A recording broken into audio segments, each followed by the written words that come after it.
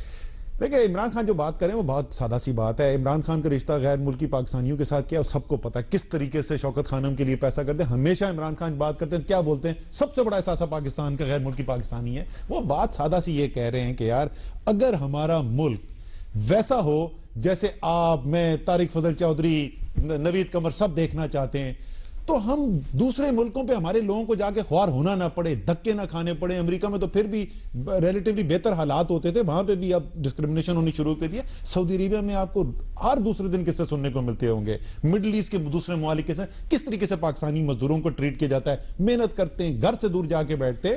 تو بات ان کی کرنے کی بڑی سادہ ہے، جس سے کوئی ایسا آدمی نہیں ہو سکتا جو اتفاق نہ کرے. کاش ہمارا ملک ایسا ہو کہ ہمیں دوسروں کے ویزوں کے پیچھے بھاگنا ہی نہ پڑے. لیکن جہاں تک اس کی بات ہے، امریکہ بکواس کر رہے ہیں. ڈونلڈ ٹرمپ صاحب جو کہہ رہے ہیں، نہ اس کا حقیقت پہ مبنی ہے، نہ وہ قانون پہ مبنی ہے جو وہ بات کر رہے ہیں. اسد عمر صاحب، آپ کہہ رہے ہیں کہ ڈونلڈ ٹرمپ بکواس کر رہے ہیں، عمران خان صاحب کہہ رہے ہیں کہ میری دعا ہے کہ وہ ویزے بند کر دیں. میں تفصیلی وہ بات کر چکا ہوں. اب آپ اس کو نہ چلے ٹھیک، اس کو چسکا لگانا چاہیے. چسکا نہیں، میں چسکا نہیں لگاتا. نوید قمر صاحب، آپ کو کیا سمجھ آئی عمران خان صاحب کے بیان کی؟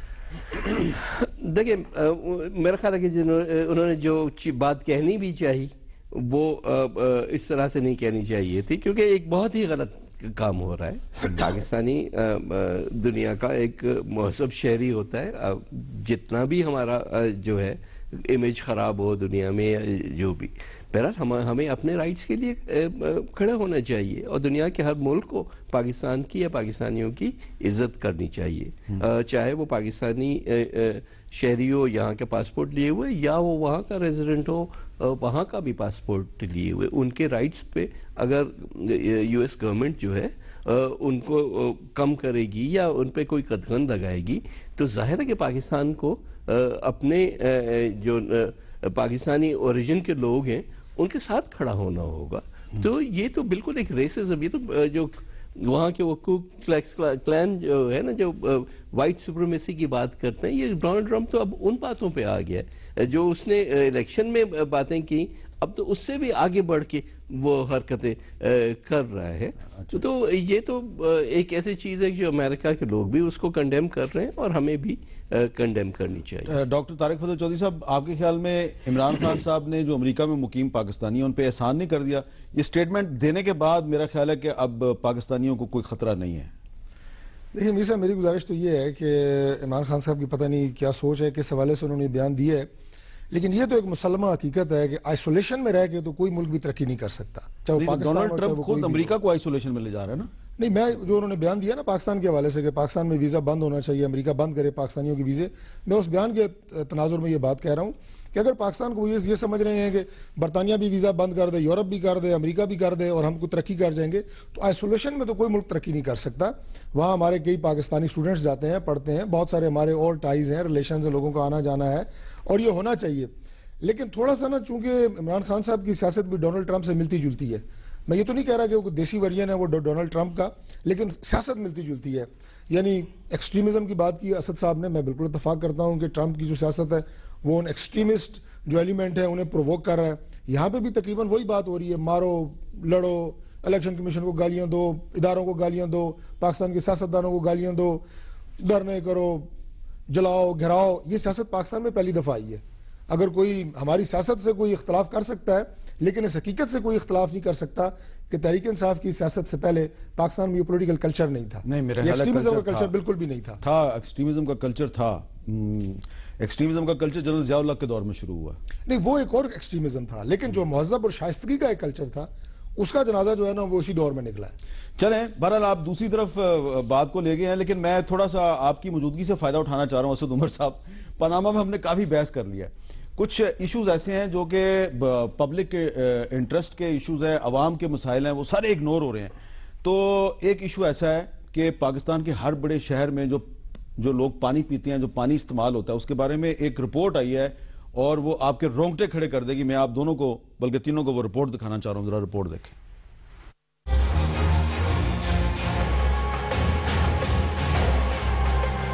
پاکستان بھر میں پینے کا پانی صرف 22% ہی صاف ہے. دور دراز علاقوں کو تو چھوڑیے, وفاقی دارالحکومت اسلام آباد میں بھی صورتحال خطرناک ہے. پاکستان میں تقریباً 20 سے 22% جو ہے نا وہ سیف ڈرنکنگ واٹر ملتا ہے. اسلام آباد میں 75% جو ہے نا وہ کنٹامینیٹڈ ہے.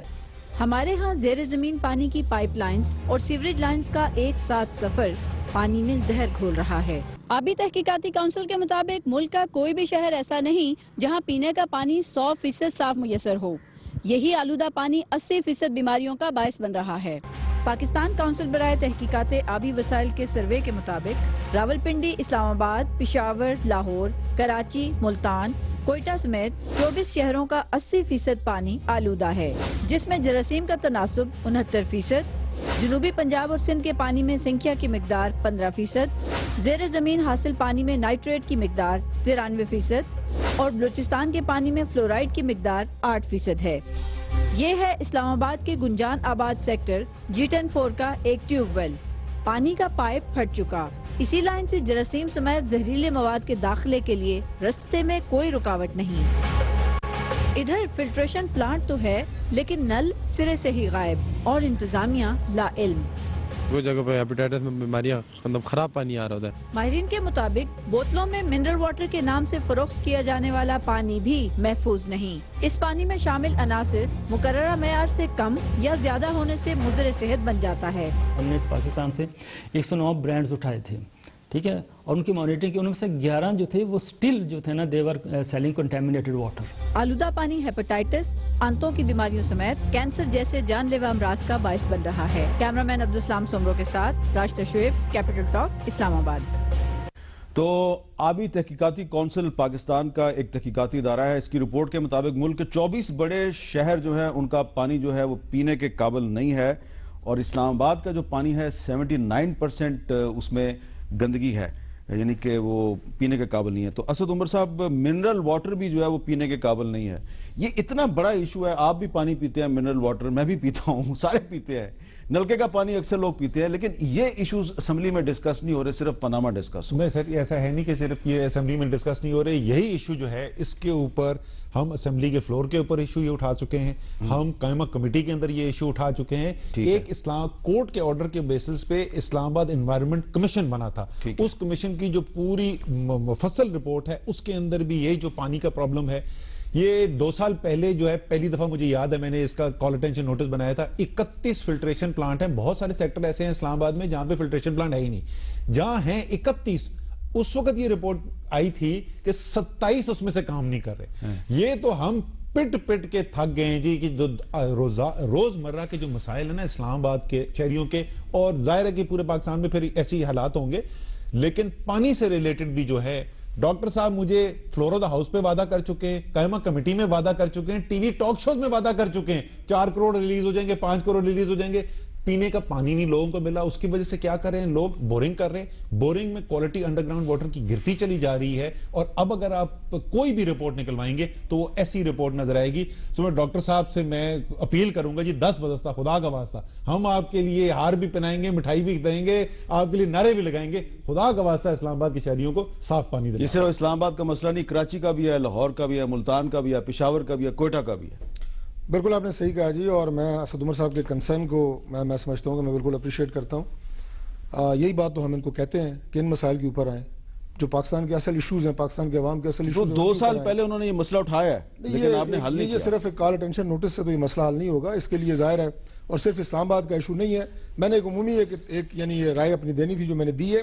جہاں تک اسلام آباد کا تعلق ہے, اس سلسلے میں میرے صاحب نہ صرف اسلام آباد کے پانی کی کوالٹی کے حوالے سے اپنے بات کی ہے بلکہ پانی کی شارٹیج بھی ہے, کمی بھی ہے. 2 طرح کے یہاں پہ پانی سپلائی ہو رہے ہیں, سنگلی ڈیم سے جہاں پہ فلٹریشن پلانٹ ہے وہاں سے, اور یہاں پہ ٹیوب ویلز, اور تیسرا جہاں پہ کمی ہوتی ہے وہاں سی ڈی اے کے ٹینکرز ہیں جو پانی سپلائی کرتے ہیں.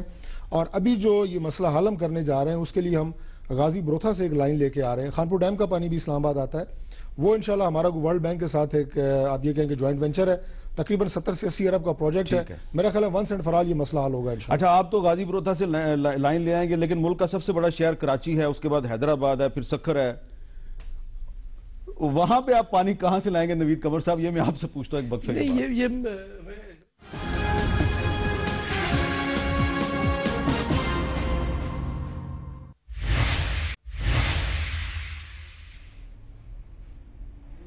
پاکستان آبی تحقیقاتی کونسل کی ایک حالیہ رپورٹ کے مطابق ملک کے جن 24 شہروں کا پانی پینے کے قابل نہیں ہے اس میں پاکستان کا سب سے بڑا شہر کراچی اور سندھ کے کچھ شہر بھی شامل ہیں. تو نوید قمر صاحب, سندھ میں پیپلز پارٹی کی حکومت ہے, کراچی شہر جو ہے وہاں پہ پانی کا بہت بڑا مسئلہ ہے. اسد عمر صاحب نے تو کال اٹینشن نوٹس دے دیا قومی اسمبلی میں پانی کے مسئلے پہ, لیکن پانی کا جو مسئلہ ہے وہ ہم نے دیکھا کہ اس پر اتنی زیادہ لوگوں کی توجہ نہیں ہے, خاص طور پہ پولیٹیکل لیڈرشپ کی. آپ نے کبھی یہ مسئلہ ڈسکس کیا ہے قومی اسمبلی میں یا چیف منسٹر سندھ کے ساتھ؟ لیکن قومی اسمبلی کا تو ایشو اس لیے نہیں ہے کیونکہ ان کے تو حلقے جو ہیں وہ فیڈرل کیپٹل کے ہیں, ہمارا تو پروونشل اس میں آتا ہے, پانی کا ایشو بھی وہاں کا ہے. میں تو آپ کو یہ بتاؤں کہ یہ اتنا پرائرٹی ایشو ہے کہ میری ابھی پرسوں کی بات کر رہا ہوں کہ میری چیف منسٹر سندھ سے میٹنگ ہوئی اور اس میں نے ان کو 10 مرتبہ یہ درخواست کی کہ آپ ہمارے سارے اور کام چھوڑ دیں, ساری جتنی بھی ڈیولپمنٹ ہے آپ ہمیں صرف, اور میرا حلقہ ہے چھوٹا صاحب ٹنڈو محمد خان, اس کا چھوٹا شہر ہے, لیکن اس میں پانی کا اتنا بڑا مسئلہ ہے کہ میرے ایم پی اے, میرے مخالف جو تمام کے تمام کینسر سے جو ہیں وفات پا گئے. تو مجھے تو یہ ہے نا کہ یہ مسئلہ جو بھی ادھر رہتا ہے ان کو الٹیمیٹلی ہیپیٹائٹس تو پھر بھی چھوٹی بات ہے, ان کو پتہ نہیں کیا کیا اور فیس کرنا پڑتا ہے. تو یہ تو ایمرجنسی لیول پاکستان کا سب سے بڑا مسئلہ بن رہا ہے گندا پانی. پاکستان کے تو انفارچونیٹلی اتنے مسائل ہیں کہ بڑا کون سا ہے اور چھوٹا کون سا ہے میں نہیں کہہ سکتا, لیکن ایک بالکل بیسک ایک مسئلہ ہے جس کو ضرور حل کرنا چاہیے. اچھا اسد عمر صاحب, آخر میں یہ بتائیں کہ اگر منرل واٹر کی بوتل میں بھی اگر گندگی ہے اور وہ بھی لیبارٹری کہہ رہی ہے کہ پینے کے قابل نہیں, اس کا مطلب ہے یہاں پہ بھی کرپشن گھسی ہوئی ہے. ظاہر ہے جی, اگر یہ درست ہے اور جو بھی بوٹل ہے تو وہ کسی نہ کسی حکومتی نظام ہے, اس کے تحت اس کی لیبارٹری کی ٹیسٹنگ ہو رہی ہے, اور اگر وہ پینے کے قابل نہیں ہے اور بک رہا ہے تو ظاہر ہے کہیں نہ کہیں تو کرپشن ہو رہی ہے. یہی تو ہم کہتے ہیں صراف کہ یہ جو کرپشن ہے لوگ سمجھتے ہیں اس میں صرف اربوں روپے اور باہر جائیدادیں, لیکن عام انسان کی زندگی روزانہ کی بنیاد پہ اس کرپشن کی وجہ سے اثر ہو رہی ہے, اس کی زندگی کا رہن سہن, اس کی صحت, ہر چیز پہ اس کا اثر پڑ رہا ہے. اچھا طارق فضل چودھری صاحب, جو ٹرانسپیرنسی انٹرنیشنل ہے وہ تو کہہ رہی ہے کہ پاکستان میں کرپشن کم ہو گئی ہے, لیکن آبی تحقیقاتی کونسل کہہ رہی ہے کہ جو منرل واٹر کی بوتلیں ہیں وہ اس میں پانی بھی پینے کے قابل نہیں ہے. ٹرانسپیرنسی انٹرنیشنل عادل گیلانی صاحب والی جس طرح اسد صاحب نے بات کی ہے, یہ بات تو خیر خوشائند ہے کہ پاکستان میں اوورال اگر کرپشن میں کمی ہو رہی ہے تو اس میں تو ہر پاکستانی کو خوش ہونا چاہیے, قطع نظر کہ وہ کس سیگمنٹ آف سوسائٹی سے, قطع نظر کے کس کو ایمبیسڈر لگا کے وہ رپورٹ لکھوائی گئی. لیکن جو دوسری بات ہے آپ نے پانی کے حوالے سے کی, تو یقیناً یہ بہت بڑا لمحہ فکری ہے کہ ہم جس کو بہت محفوظ پانی سمجھتے ہیں وہ بھی پینے کے قابل اگر نہ ہو, یا اس میں بھی. اور دوسری بات جو کرپشن کی بات کی گئی, اگر یہ پانی پینے کے قابل نہیں ہے, اگر اس میں کرپشن, اب دیکھیں کہ اگر بیمار ہو کے بندہ اسپتال جاتا ہے اس کو وہاں پہ جو دوائیاں ملتی ہیں اس میں بھی کرپشن ہے, اس کی بھی کوالٹی وہ نہیں ہے. لائف مسئلہ جو ہے جو ہے وہ پاکستان کے اندر جو ہے تو آپ نے وہ خود صحیح نہیں ہی میری کلوزنگ آسان کر دیا. آپ تینوں کا بہت بہت شکریہ. اور طارق فضل چودھری صاحب نے بہت اچھی بات کی ہے کہ جو منرل واٹر کی بوتلیں ہیں اس میں جو پانی ہے وہ بھی پینے کے قابل نہیں, اور اگر آپ وہ پانی پی کے بیماروں کے ہسپتال جائیں تو وہاں جو آپ کو میڈیسن مل رہی ہے وہ بھی اگر کھانے کے قابل نہیں ہے, تو اس کا مطلب تو یہی بنتا ہے. یہ بات اب طارق فضل چودھری صاحب نے نہیں کی, یہ میں کروں گا. اس کا مطلب یہ ہے کہ کرپشن واقعی پاکستان کا بہت بڑا مسئلہ ہے, اور کم از کم یہ جو پینے کا جو پانی ہے اس میں جو کرپشن ہے اس کو تو ختم کریں, اور کم از کم قومی اسمبلی کے ایک سیشن پہ اس پہ تو بحث کریں, پاناما پر بھی بحث کریں, لیکن یہ جو پینے کا پانی ہے اس میں جو کرپشن کی وجہ سے بیماریاں شامل کر دی جاتی ہیں اور وہ ہمارے منہ کے ذریعے ہمارے پیٹ میں جاتی ہیں, کم از کم اس کو روکنے کے لیے تو قومی اسمبلی اور صوبائی اسمبلیوں میں کم از کم ایک سیشن کے لیے تو بحث کریں. اجازت دیجیے, اللہ حافظ.